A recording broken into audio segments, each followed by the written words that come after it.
à tous, soyez comme d'habitude les bienvenus sur Monaco Info. Quels sont les titres qui seront développés aujourd'hui? Voici des éléments de réponse dans ce sommaire.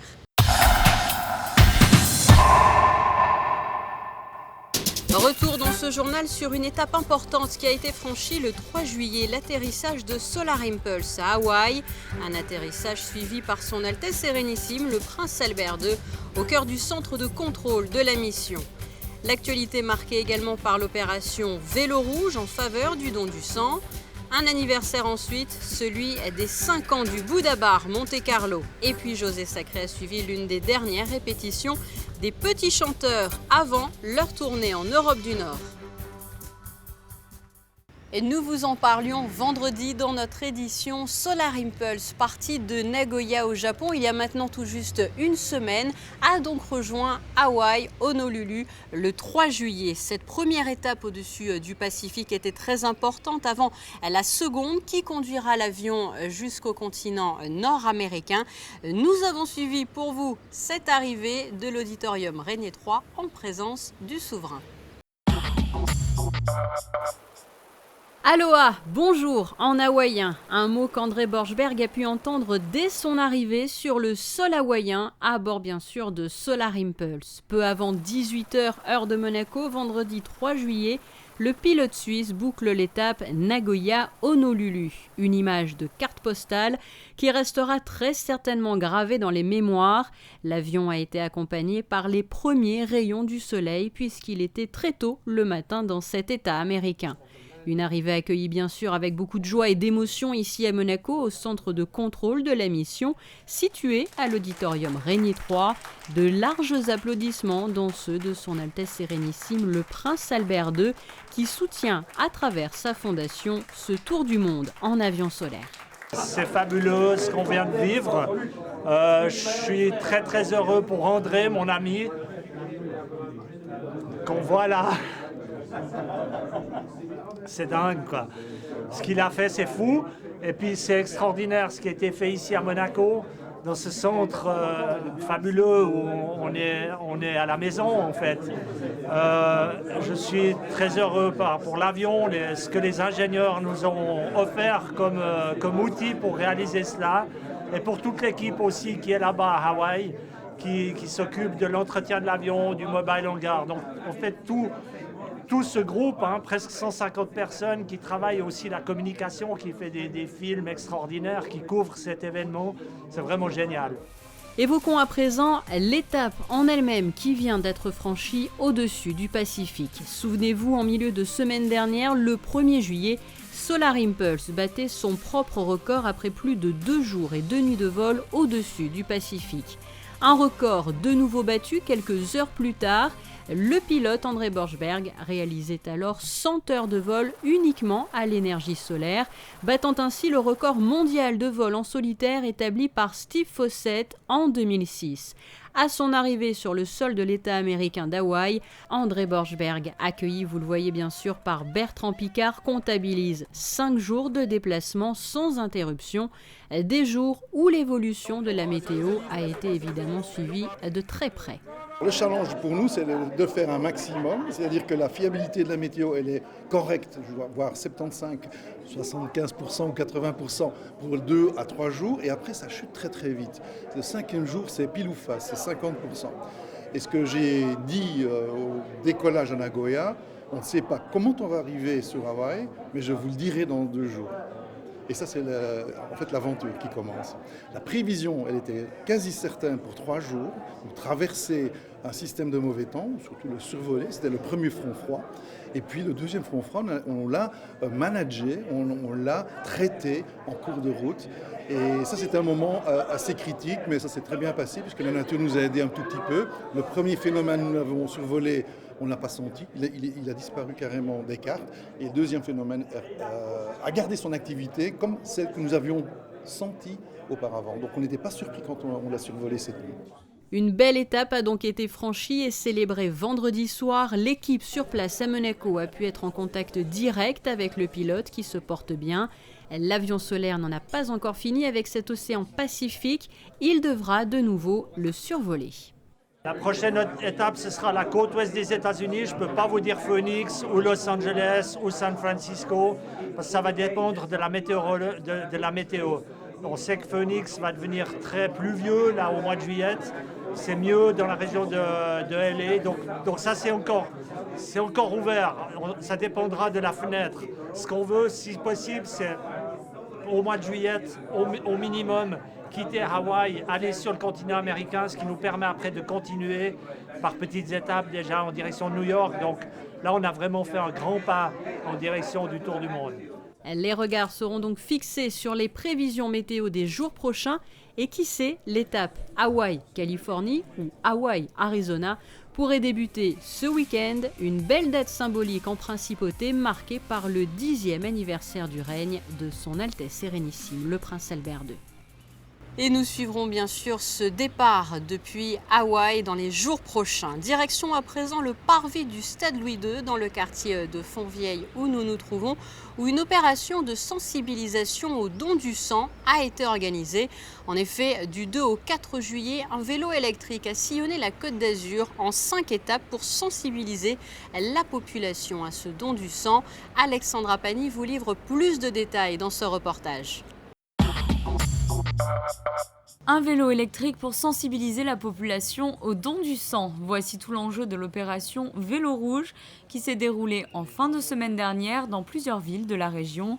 À l'origine de ce concept original, une jeune maman, Delphine Giordano. Le concept du vélo rouge, en fait, c'est simplement une métaphore du don du sang. Moi, je voulais une image, en fait, c'est-à-dire qu'à l'image d'une personne accidentée ou d'une personne malade, ce vélo a besoin d'énergie pour continuer à avancer. Voilà, donc là, aujourd'hui, nous allons essayer de recueillir un maximum de dons de sang parce qu'il a également besoin de vos dons de sang ou des promesses de dons. Parce que cet après-midi, on a encore un autre rendez-vous sur la place Masséna à Nice qui nous attend. Et là, on a vraiment besoin de recharger les batteries. Parce que finalement, le don du sang, ça se résume à ça, c'est donner de l'énergie à quelqu'un pour lui permettre lui aussi de continuer à avancer. L'opération Vélo Rouge a reçu le soutien du prince souverain qui a souhaité rappeler l'importance du don du sang et l'implication de la principauté dans ce domaine. Tout ce qui peut amener le plus de monde possible à donner son sang, c'est une excellente chose parce que les besoins en sang, que ce soit à Monaco ou ailleurs, sont très importants et vont grandissant. Et je crois que tout ce qui peut inciter d'une façon conviviale et amicale, mais aussi symbolique, à donner son sang, c'est un geste qui est très très important et je ne peux que l'encourager. Vous savez que la Croix-Rouge monégasque et l'Amicale des donneurs de sang de Monaco sont très liés depuis de très nombreuses années et nous sommes solidaires, bien entendu, face à ces besoins en sang. À ce jour, les dons du sang sont prélevés pour la plupart dans les unités mobiles. Près de 3000 poches sont issues des collectes en principauté, alors que la demande s'élève à près de 6000. Le centre hospitalier Princesse Grace doit donc s'approvisionner en dehors du territoire. La rénovation du centre de transfusion sanguine permettra d'ici 2 ans d'augmenter ses capacités.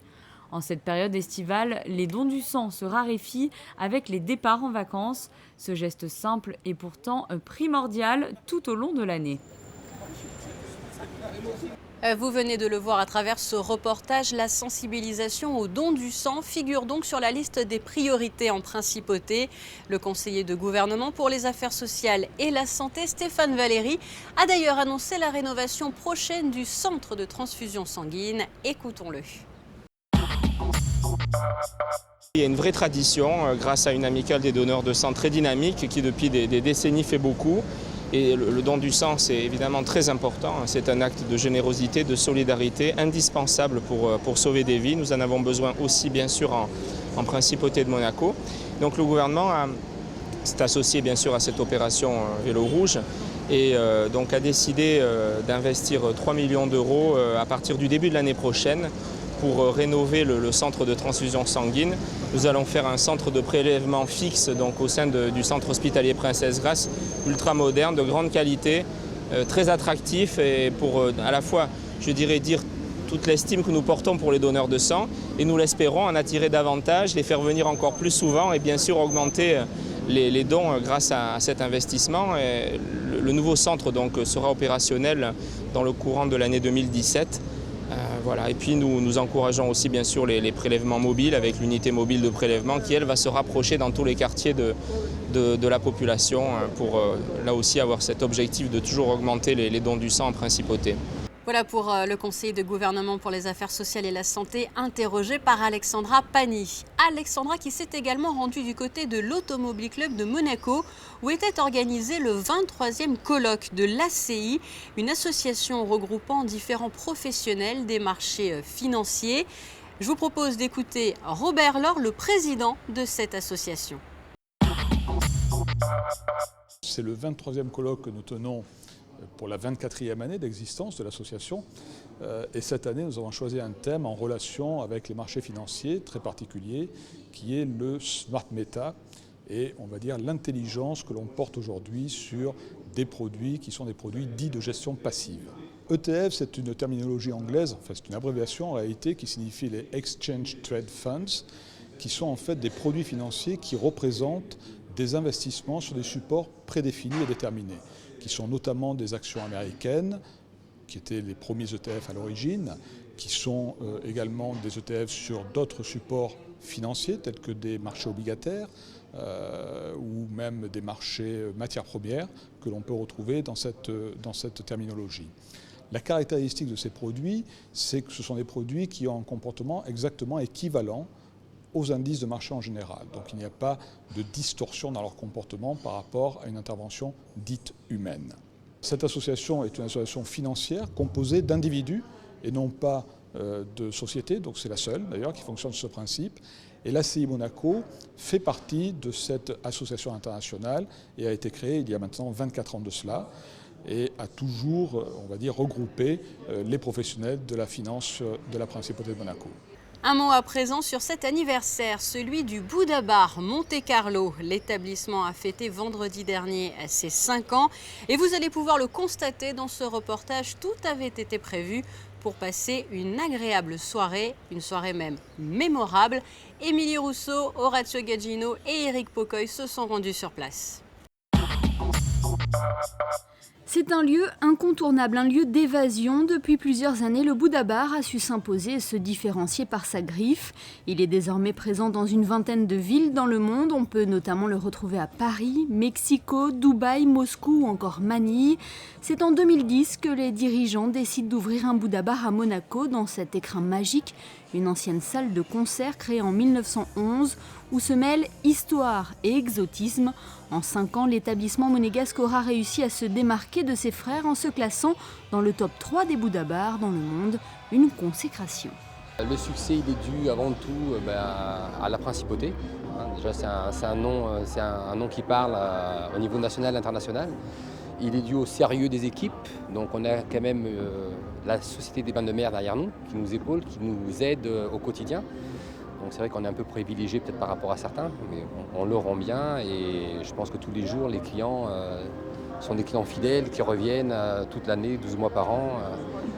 Et on a une qualité, on va dire, de sushi et de cuisine fusion qui est exceptionnelle, voilà, grâce à nos deux chefs. C'est en effet en partie grâce à un menu hors norme que le Bouddha Bar a su se faire une réputation gastronomique. Les deux chefs, Eric Guillemot et Gianfranco Brugaletta, proposent une cuisine créative, subtile et unique. On a une salade de homard un peu à la coréenne, on a un bœuf sauté à la chinoise, on a un black cod façon un peu japonaise. Voilà, ce genre de plat qu'on peut fusionner. Vous, chef, donc votre spécialité, le sushi, c'était normal de retrouver le sushi au Bouddha Bar. Oui, c'est assez mixé le sushi que je fais.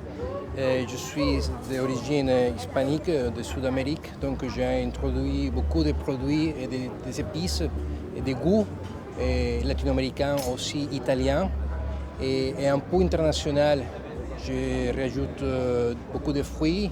Et j'ai des plats avec de l'huile de truffe, par exemple. J'ai des plats avec piment mexicain et mango. J'ai des plats avec bacon. J'ai des plats avec prosciutto. C'est un mix, mais bien fait, avec la technique japonaise. Et pour les 5 ans du Buddha Bar Monte-Carlo, un menu spécial Happy Five était à la carte, un menu reprenant tous les plats qui ont fait le succès de l'enseigne. Des animations tout aussi différentes qu'inattendues se sont également invitées à table pour un anniversaire inoubliable. Poursuivons encore avec de la musique et ces répétitions que José Sacré a pu suivre au cœur de la cathédrale de Monaco, répétition des petits chanteurs avant qu'ils ne partent pour leur nouvelle tournée estivale en Europe du Nord cette fois-ci. Bon, allez. Du 6 au 29 juillet, c'est la tradition. Chaque année, les petits chanteurs, depuis leur fondation en 1974, sont sur les routes de France, d'Europe et du monde. Et cette année, la tournée aura lieu jusqu'en Europe du Nord, avec la Suisse, l'Allemagne, le Danemark, la Norvège pour la première fois, un des rares pays que nous n'avons pas encore visité, et la Suède. Alors c'est l'occasion évidemment pour les petits chanteurs de chanter, hein, ils sont là pour ça. Un programme que vous avez choisi et que vous avez travaillé pendant toute l'année ? Exactement. On a calculé qu'il faut à peu près une année d'un petit chanteur, ça représente 100 répétitions. Celles qui se passent ici à Monaco, mais également lors des nombreux stages, notamment à Salzbourg chaque année. Et ils doivent monter tout un programme de concerts assez ambitieux, composé d'œuvres de Bach, Fauré, Haydn, Casals, Weber, et parallèlement à toutes les œuvres qu'ils doivent travailler aussi pour le seul service musical de la cathédrale. Alors c'est vrai, c'est studieux, la tournée de concert est un moment très important, ils prennent ça avec beaucoup de cœur et de conscience, mais en même temps, ils découvrent le vaste monde. Ils ont le temps quand même de faire un peu de tourisme. Beaucoup, beaucoup. Ah oui, ça j'y tiens énormément. Toujours, il faut qu'ils rentrent à Monaco en ayant vu un maximum de choses. C'était encore le cas l'an dernier aux États-Unis ou il y a 2 ans en Asie. C'est très très important. Beaucoup de visites, beaucoup d'activités et en même temps, dès qu'arrive le moment du concert, très important, tout est dans la concentration. Des concerts dans des endroits divers et variés et quelquefois des endroits pas toujours réservés au grand public ? Non, et le premier concert de la tournée, nous allons le donner en Suisse, à Lézin, à American School of Switzerland, qui est une très belle école prestigieuse. Ça fait quelques années que les dirigeants me demandent si les petits chanteurs peuvent faire un stop chez eux. Ça va être une expérience très intéressante de rencontre entre beaucoup d'enfants sur le plan artistique, mais également de grandes églises en Allemagne, à Potsdam, à Hambourg, à Stuttgart, et également la cathédrale de Copenhague, celle d'Oslo, et merci à lui d'avoir autorisé le roi de Suède à accepter d'accueillir les petits chanteurs pour 2 concerts dans ses résidences de Gripsholm et Drottningholm.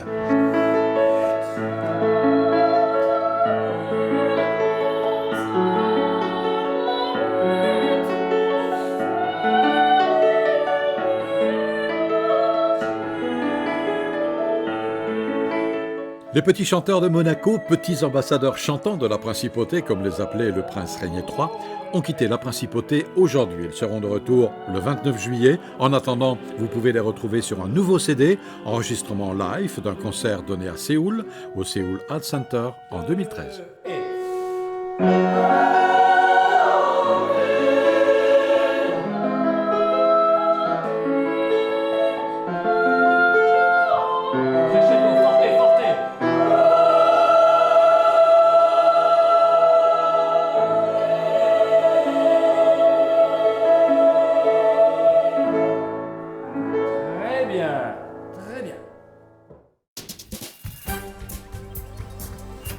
Dans le reste de l'actualité, la principauté, sachez-le, compte désormais 2 nouveaux champions de France dans la catégorie vétérans d'athlétisme. Le premier se nomme Moïse Louisi Louis. À 35 ans, le monégasque s'est imposé au javelot avec un lancer à 59 mètres 41, près de sa meilleure performance donc au jeu des petits États en Islande, 59 mètres 96. Dans la catégorie des 35-40 ans, cette fois-ci, Kaïs Adli a également remporté le titre de champion de France. Le coureur du Rocher s'est imposé sur l'épreuve du 800 mètres. Lui aussi est un sportif, vous le connaissez bien sûr pour ses performances sous l'eau. Et bien c'est justement dans la mer Méditerranée qu'il a épousé Mara. Je Je veux bien sûr parler du quadruple champion du monde d'apnée Pierre Frolat. Son Altesse Sérénissime, le prince Albert II, invité d'honneur, a accompagné les mariés jusqu'à une embarcation amarrée à la digue du Larvoto ce week-end. L'union a ensuite eu lieu au large du Larvoto. La cérémonie civile aura quant à elle lieu ce samedi à la mairie. La rédaction de Monaco Info adresse bien sûr toutes ses félicitations aux nouveaux mariés. Et merci au passage à Sylvain Peroumal, le caméraman, qui n'a pas hésité à mouiller la chemise pour réaliser ces images.